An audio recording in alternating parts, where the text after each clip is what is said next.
Well, good morning, everybody. Just before we go to part three, I've put together just a short little video of the guests that are going to be joining me during Mammothon. So I'll give you a look at those. First of all, here they are. Here's a little video I've put together featuring the guests that will be coming to join me.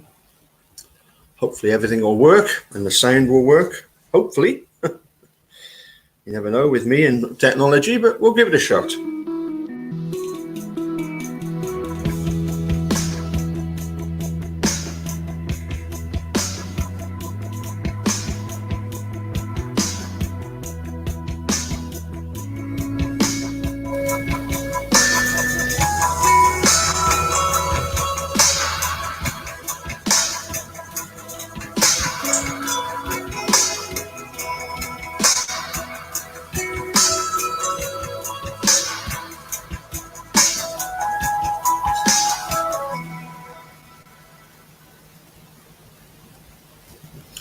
Okay, so we'll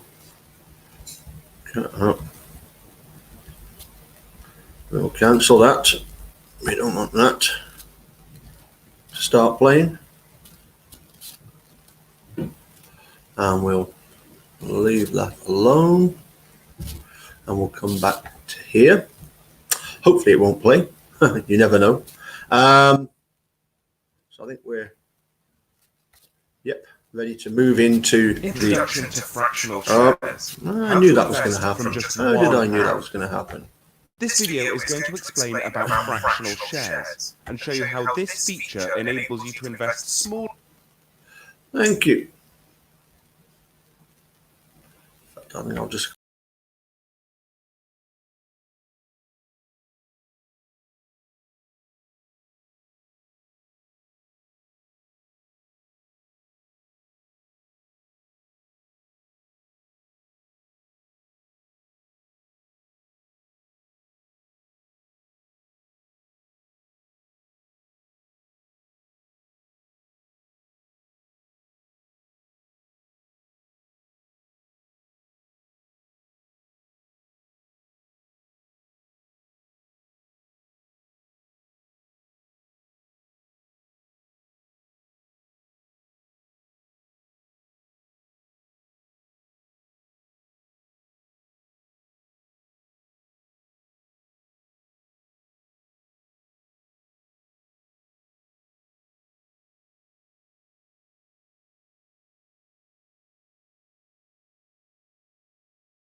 Okay, that was a bit annoying that when I clicked on remove YouTube, it removed everything.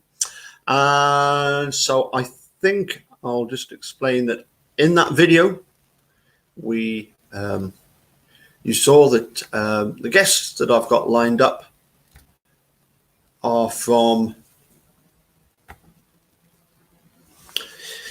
Australia, Mark Hoddenett and Tracy Keogh. Hi there, Linda. From Holland, from the Netherlands, we've got Roel Griffin, and also from Canada, Fleetside. Time-wise, UK time, I will be on Saturday morning, the 25th, from 9 o'clock till midday.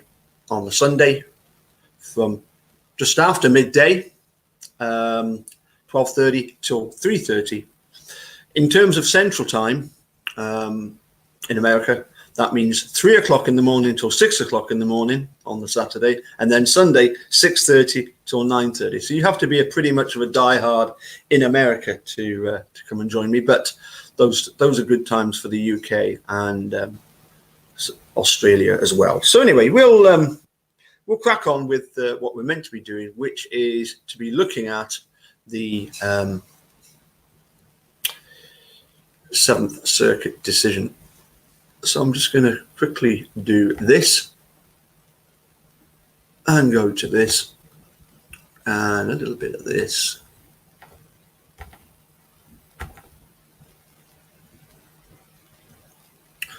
And we'll come on down to page 40, which is around about the middle here. 34. 38. So I've got this all set up, all ready to go, and then in trying to shut up YouTube, playing the video, it shut everything down. Anyway, I clicked the wrong button. Okay, I admit it. I did. I clicked the wrong button, dude. I know you'll be laughing at me when you see this. Anyway, let's crack on with the next third section. All right, we've got new hosts. Oh well, excellent. We have new. Yes, we do indeed. Sorry, yes. So I thought, Linda, I thought you meant new as in the last couple of days. But yes, instead of 4 hosts as it was last year, there are 8. Is it 8 or 9 hosts? My maths isn't very good first thing in the morning. Anyway, let's carry on then with the next part. Obviously, we finished off with Hamilton's majority decision, and this is Wood, Chief Judge. This is Judge Wood's decision, or a dissenting opinion. Wood, Chief Judge, and Rovner and Williams, Circuit Judges, dissenting. Psychological coercion, questions to which the police furnished the answer, and ghoulish games of 20 questions in which Brendan Dassey guessed over and over again before he landed on the correct story, i.e. the one the police wanted, led to the confession that furnished the only serious evidence, well, the only evidence supporting his murder conviction in the Wisconsin courts. There is no other evidence. Turning a blind eye to these glaring faults, the banc majority has decided, and yeah, they've just turned a blind eye. They've just done a Pontius Pilate, washed their hands of it, and has decided to deny Dassey's petition for a writ of habeas corpus. They justify this travesty of justice as something compelled by the Anti-Terrorism and Effective Death Penalty Act. If the writ, as limited by EDPA, were nothing more than a dead letter, perhaps they would be correct, but it is not. Instead, as the Supreme Court wrote in Harrington, the writ of habeas corpus stands as a safeguard against imprisonment of those held in violation of the law. It is, the court went on to say, a guard against extreme malfunctions in the state criminal justice system. As the district court and the panel majority recognised, we have before us just such an extreme malfunction. Dassey at the relevant time was 16 years and had an IQ in the low 80s. His confession was coerced, and thus it should not have been admitted into evidence. And even if we were to overlook the coercion, the confession is so riddled with input from the police that its use violates due process. Dassey will spend the rest of his life in prison because of the injustice this court has decided to leave unredressed. I respectfully dissent. I always find it interesting how the way the judges are so split. It's almost like listening to politicians. You know, here in the UK, we hear the politicians get up in Westminster each week, and they really lay into their colleagues on the other side of the House. And really the clash between both sides here is quite worrying. It does seem to be on political lines. Anyway, as the Wisconsin Court of Appeals correctly noted, the question whether a confession is voluntary, i.e. not coerced, is assessed in light of the totality of the circumstances. The age and sophistication of the person being questioned are critical factors. When the suspect is a minor, courts must review the confession and record with special care. Courts also must take the suspect's intellectual capacity into account.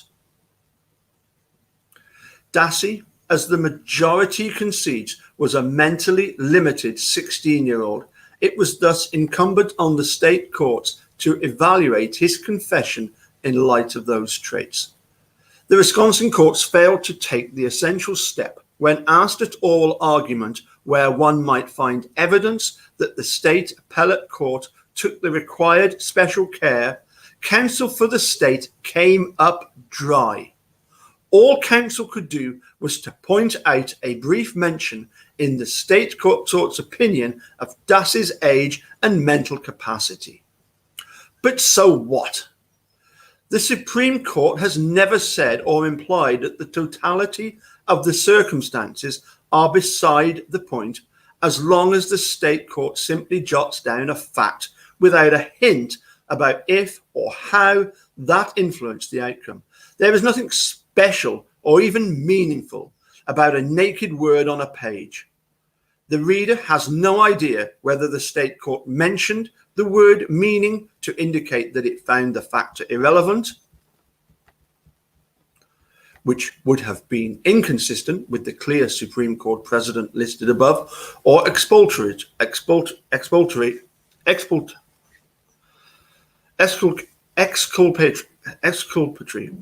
Gee whiz, what a different word. Exculpatory or damning. Notably, even though the Wisconsin Court of Appeals gave a nod to the totality test, it made no mention of the special care standard for juvenile confessions. To be sure, Harrington holds generally that federal courts may not draw any dispositive conclusions from a state court's silence. But by the same token, the state court's silence cannot be leveraged into any assurance that the court went the extra mile required by the US Supreme Court and gave Dassey's age and limited mental ability particularized care. The majority's finding to the contrary has no support in the record. Worse, the majority writes off in a footnote Dassey's extreme suggestibility by casting doubt on the applicability of a formal test, the Gisley-Gudjonsson, I'm sure that's right, Gisley-Gudjonsson, as the painstaking review of the record reflected in Judge Rovner's panel opinion reveals. Even a layperson could see readily that Dassey yielding to any suggestion the person in authority made. More generally, no court is entitled to pick and choose which evidence to consider when evaluating the totality of circumstances. Clearly established US Supreme Court decisions compelled the Wisconsin court to pay special attention to Dassey's age and intellectual abilities, including his high level of suggestibility. Its failure to do so is one reason why it erroneously concluded that Dassey's confession was not coerced.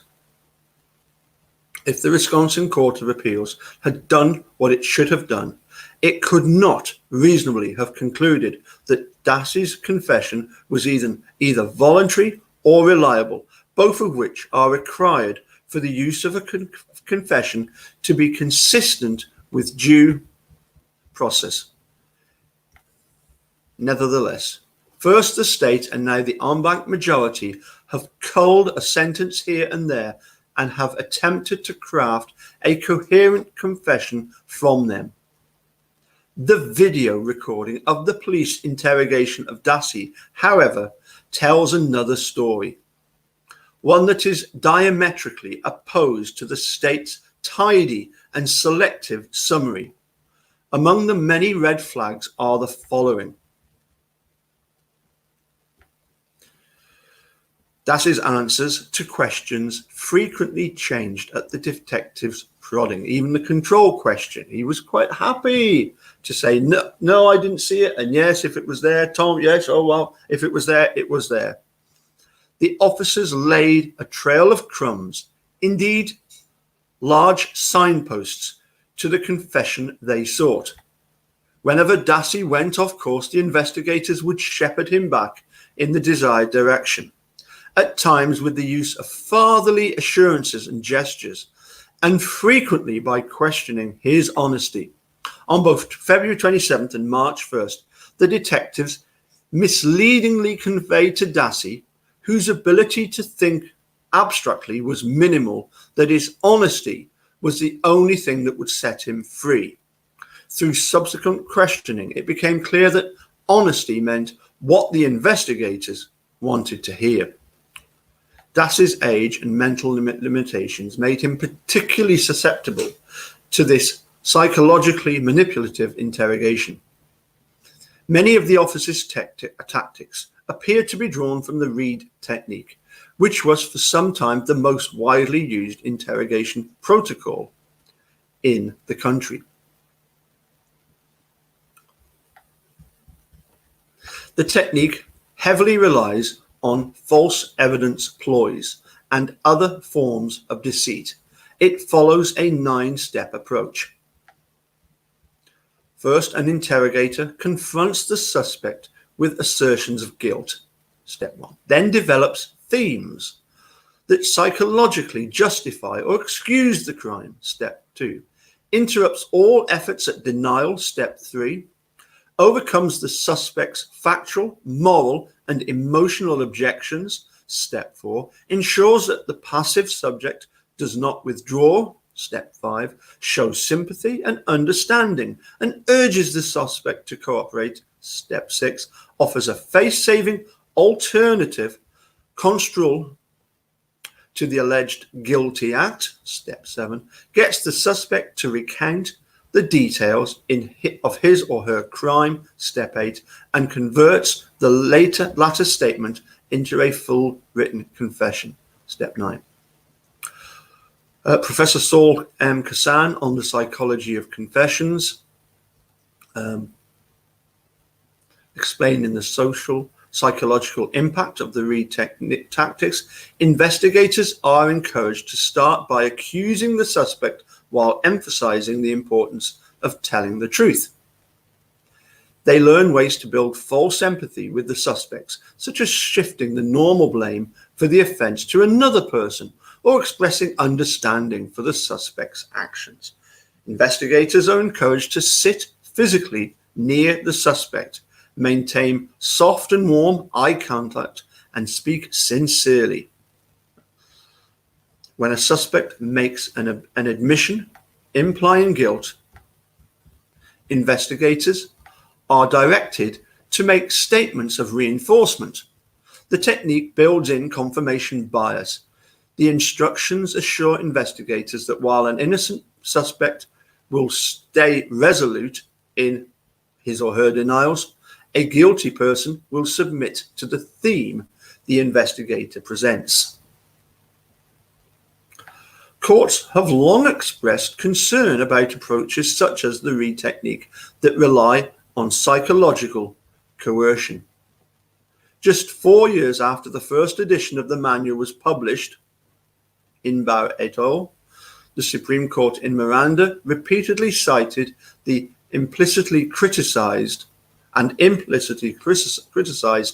Reid approach. To be sure, this is not physical intimidation, but it is equally destructive of human dignity. Miranda commented that the court for decades had recognized that coercion can be mental as well as physical, and that the blood of the accused is not the only hallmark of an unconstitutional inquisition. Nothing in that respect has changed. The court continues regularly to hold that psychological coercion can render a confession involuntary.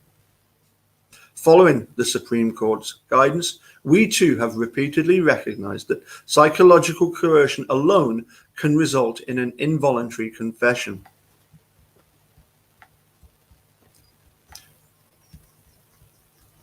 Conceding that the subtle psychological ploys can render a confession involuntary. So a case they considered, Etherly versus Davis, that they considered in 2010, considering possible psychological coercion as part of the totality test, while noting the need to distinguish between coercion on the one hand and encouragement to tell the truth on the other. A false promise of leniency may render a statement involuntary. A confession is voluntary if, in light of the totality of the circumstances, the confession is the product of a rational intellect and free will, and not the result of physical abuse, psychological intimidation, or deceptive interrogation tactics that have overcome the defendant's free will. Describing the body of due process case law, which generally prescribes the physical or psychological coercion of confessions as well established, albeit heavily fact dependent. Outside the courtroom, our nation has long acknowledged, through its international commitments, that mental mistreatment can be just as bad as its physical counterpart. Convention Against Torture and Other Cruel, Inhuman, or Degrading Treatment or Punishment, defining torture to encompass physical and mental pain and suffering. The majority opinion downplays this reality by refusing to acknowledge anything more than mental exhaustion and false promises. But far worse than that was going on. Dassey's investigators refused to leave him alone until he gave them an honest answer, where honest meant the answer that the officers wanted to hear. One aspect, though by no means the only one, of the coercion was the false promise that honesty would set him free. But there was so much more.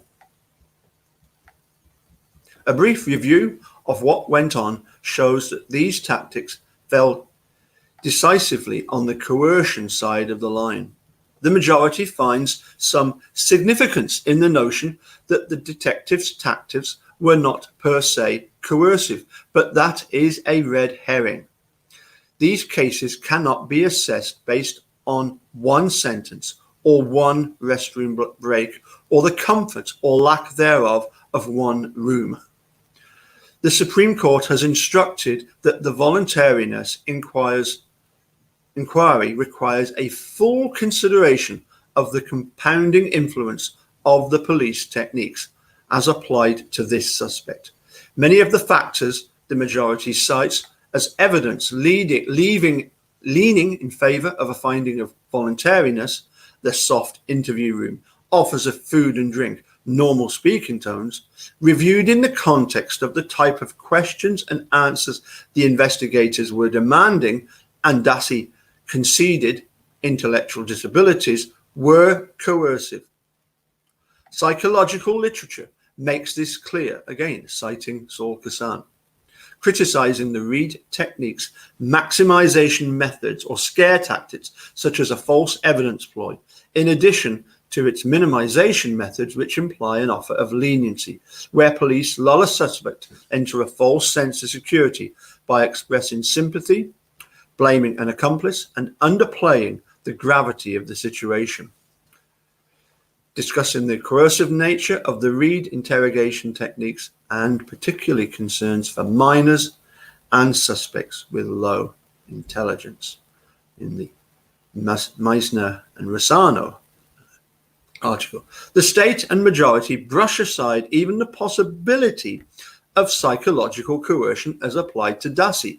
They claim that Dassey's March 1st confession revealed certain critical details that were corroborated by independent evidence, some of which law enforcement never publicly disclosed.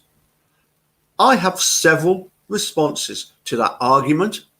First, it rests on the false idea that if a confession is accurate, that indicates that it was not coerced. Considering, under the totality test, the reliability of a confession to support a conclusion that the confession was voluntary. But coercion and reliability are two different things. A confession can be coerced yet reliable, or it can be voluntary but unreliable. Yet, even if it were true that Dassey's confession revealed critical details, the confession would not be admissible in evidence if the totality of the circumstances demonstrated that it was not voluntary. Just as importantly, a closer examination of the supposedly reliable facts on which the majority relies shows that there are no such thing. Reliable facts, there is no way, without reliable facts, there is no way to draw the Connor inference to base a finding of voluntariness on the reliability of the facts, questionable though that link might be. This justifies a look at the reliability of Dassey's confession, even if, for present purposes, lack of reliability is not a standalone theory. A look at how some of these key facts emerged instills no faith in either their reliability or their knowing and voluntary quality. For ease of reference, I have summarized in the following chart how the investigators extracted the critical details they were looking for from Dassey. It shows that there was nothing to ensure that Dassey was offering his own independent recollection. Instead, the officers used a combination of leading questions, coaching, and refusal to accept one of Dassey's guesses as their final answer until it matched what they wanted to hear.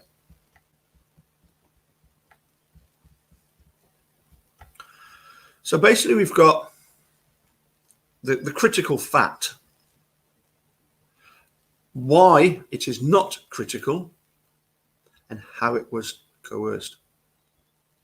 So the majority would say a critical fact was that Holbrook was shot in the head. But of course, Dassey was fed this fact through a leading question after multiple unsuccessful guessings. Pretty absurd unsuccessful guessings. You did something to her head. Oh yes, we decided to cut her hair. How was it coerced? Tell us. And what else did you do? Come on, something with the head, Brendan. After Dassey guesses cutting her hair, punching her, and cutting her throat, we know the line, Mark Regan. All right, I'm just going to come out and ask you, who shot her in the head? So Dassey's jeans were stained with bleach. This evidence corroborates Dassey's trial testimony. Dassey testified that his jeans became stained with bleach while he helped his uncle clean up what looked like an automotive fluid spill. And of course, in America, they mainly drive automatic transmission. And of course, automatic transmission ones on automatic transmission fluid, which if you spill it, looks like blood because it is red. The RAV4 license plates were removed. Dassey was fed this fact through a leading question with how's the license plates were taken off the car. Who did that?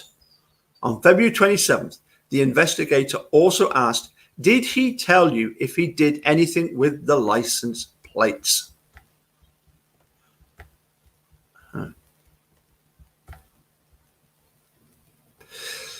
Dassey sexually assaulted Holbach while she was handcuffed to the bed.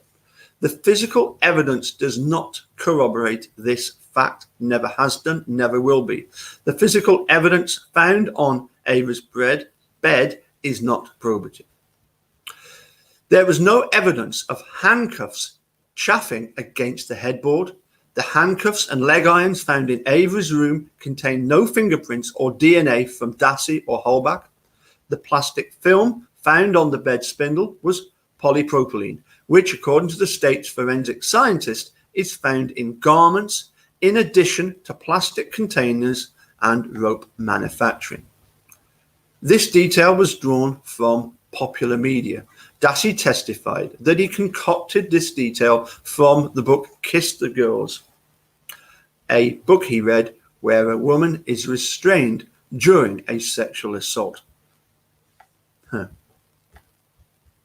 Holbach was in the back of the RAV4. The media wildly, maybe wildly as well, did some wild publicizing, but so let's start that again. The media widely publicized that Holbach's blood was found in the back of her car. This fact appeared in news stories. The RAV4's battery cables were disconnected. Dassey was fed the fact that Avery went under the RAV4 through a leading question after he unsuccessfully guessed. Well, he didn't go in under the hood of the RAV4 because he never had access to the RAV4. But anyway. Okay, what else did he do? Did he do something else? You need to tell us what he did after that car is parked there. It's extremely important. Before you guys leave the car, after Dassey responded that Avery left the gun in the car, that's not what I'm thinking about. He did something to the car. He took the plates and I believe he did something else in that car. I don't know. Okay, did he go and look at the engine? Did he raise the hood at all or anything like that? Okay, just a leading question, a yes/no question. Holbach was shot in the garage. It's certainly not in the garage anyway. In addition to being fed that she was shot, Dassey was fed that she was shot in the garage after initially denying she was ever in there. I think we've got 4 different locations where Dassey says that she was shot, and sometimes the change is so quick from being outside the garage to being inside the garage. Was she ever in the garage? No. Investigators lead him saying, again, we know that something happened in that garage and in that car. We know that. You need to tell us about this so we know you're telling us the truth. Shortly after they asked, tell us where she was shot. In the head. Yeah. No, I mean where in the garage? After Dassey answered that she was shot in the truck and not on the garage floor. Come on now. Where was she shot? Be honest here. The truth. In the garage?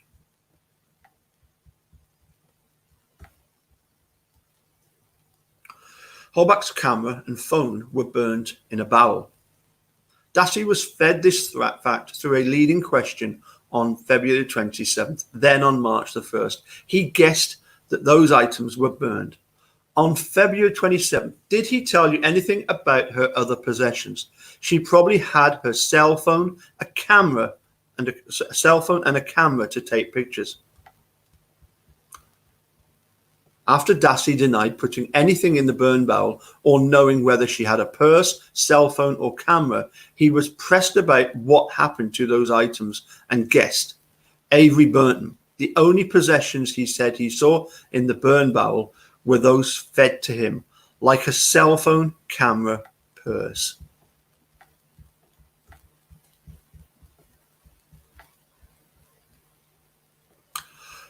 Critical fact: Halbach's remains were burned in the bonfire pit. Again, why is this not a critical fact?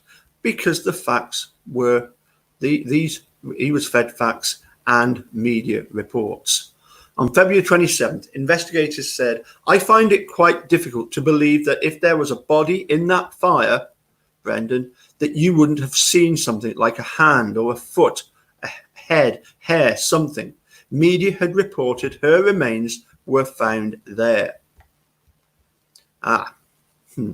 Dassey resisted the suggestion that Halbach had a tattoo. Dassey's response seems to accept the suggestion that she had a tattoo. Well, hallelujah. We know that Teresa had a tattoo on her stomach. Do you remember that? No. Do you disagree with me when I say that? No, but I don't know. And again, we're just going to keep scrubbing that where we don't know, but I don't know what it was. He immediately knows because he's agreed to there being a tattoo. He thinks that the next thing that they're going to ask is they're going to ask what it was, describe it. And he's saying, look, it might have been there. It was there. If you say so, if you say it was there, Tom, then yes, it was there. You know. I mean, let's put it this way. It wasn't as if, when Tom Fassbender says, do you remember seeing a tattoo? Brendan didn't exactly say, well, you know what? I saw every inch of Teresa Halbach's body. I didn't see a tattoo there. That would have been a good response for Fassbender and Riegert. They did not get a response like that, as we know. The majority concedes that EDPA does not require a nearly identical factual pattern to find that a decision involved an unreasonable application of law. But this is in essence what the majority has demanded. In arguing that even non-EDPA cases have found confessions voluntary under similar circumstances, the majority cites two decisions, but it concedes is critically different. Michael C. was of average intelligence and had many prior interactions with the criminal justice system. While Bolden versus Holman may superficially appear to be more similar to Dassey's case, it is of dubious relevance given the fact that it was decided decades before the Supreme Court instructed lower courts to recognize the unique psychological vulnerabilities of youth stemming from their incomplete neurological development. The Wisconsin Court of Appeals failed reasonably to apply in any meaningful way at least three principles that the Supreme Court has clearly established: special care for juvenile confessions, consideration of the totality of the circumstances, and most importantly, prohibition of psychologically coercive tactics. This led to the kind of extreme malfunction in the adjudication of Dassey's case, for which Section 2254 provides a remedy. By turning a blind eye to these problems, the majority has essentially read habeas corpus relief out of the books.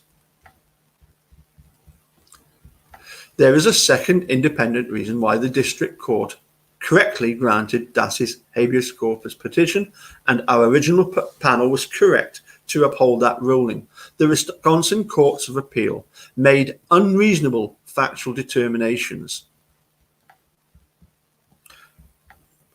The district court, whose factual assessments deserve some deference from us, found that the Wisconsin Court of Appeals erroneously concluded that investigators made no promises of leniency. According to the district court, though no statement in particular rendered the confession involuntary. The cumulative effect of investigators' tactics overbore Dassey's free will. The majority dismisses this concern because there was no specific promise of lenience. But as the district court concluded, when examining the totality of the circumstances, it is clear that Dassey was guessing at what he thought the investigators wanted to hear so that he could leave. Dassey was assured across 2 days of interviews that being honest would allow him to go free, although an adult of average intelligence might recognize the biblical allusion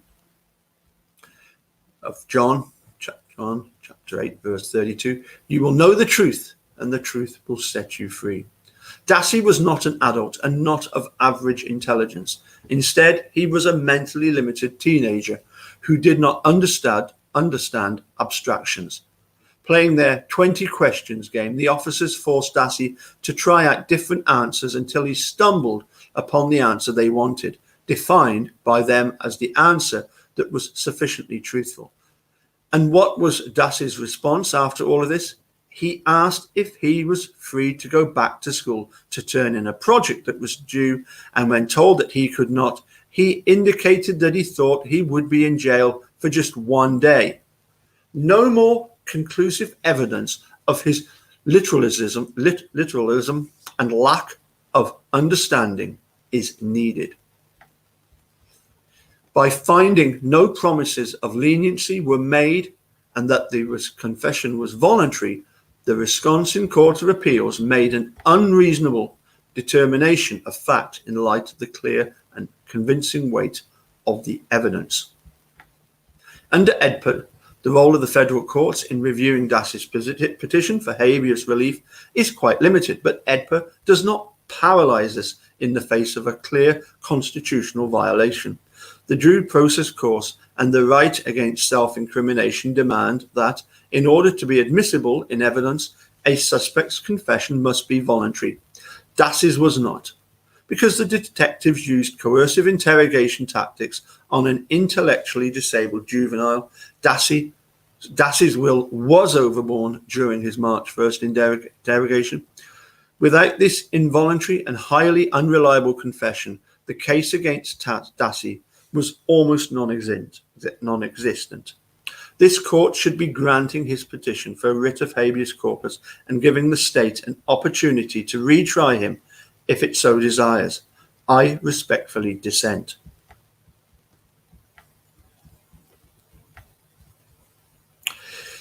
So we've got one more short bit to go. We're at page 58, and look forward to, let's come out of that. Let's come back into this StreamYard. Hopefully I won't shut everything down.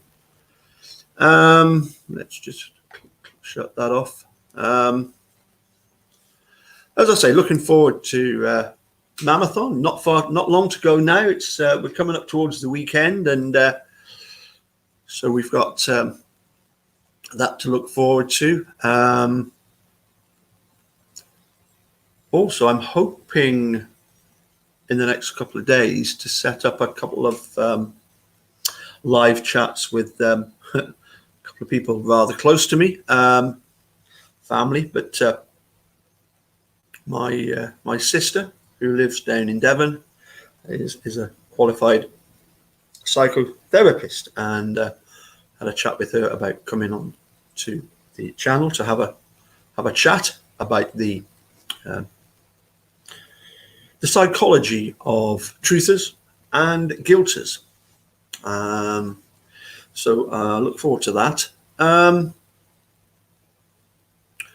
Oh, I see, Linda. Right. So you did mean that there is a new host. So Ripper Jack is going to host a bit. That's great. Absolutely brilliant. So I'm sure we'll get a bit more of Tiger King as well, if that's the case, because he seems to be well into that one. I would just, I don't know if you remember, there was a couple of weeks back, I went through a list of Netflix documentaries, and we've all watched Making a Murderer. And personally, if I had to suggest two absolutely stunning documentaries on Netflix. The two I would choose would be Time, the Khalif Browder story. I would highly recommend that, because there is signs of justice being served in the end of that one eventually. And the second one I would recommend, Who Shot Malcolm X? Who Shot Malcolm X? That would be my other suggestion to watch. Brilliant at the end when it's down to just an individual trying to get some justice.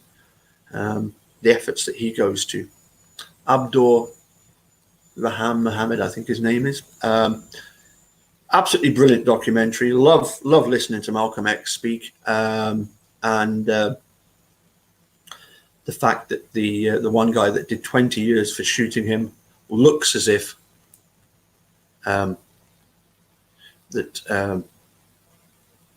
he's going to be. They're going to get the conviction integrity unit involved to look at that case. Anyway, I'm gonna shut up. We'll catch you again soon. Look forward to, as I say, hopefully get my sister on in a wee while, later on this week maybe, and we'll do a bit chat about one or two things that it always amuses me when the guilters accuse us of being in a cult. Well, she's got one or two things to say about that. Anyway, we'll catch you all soon. Bye for now.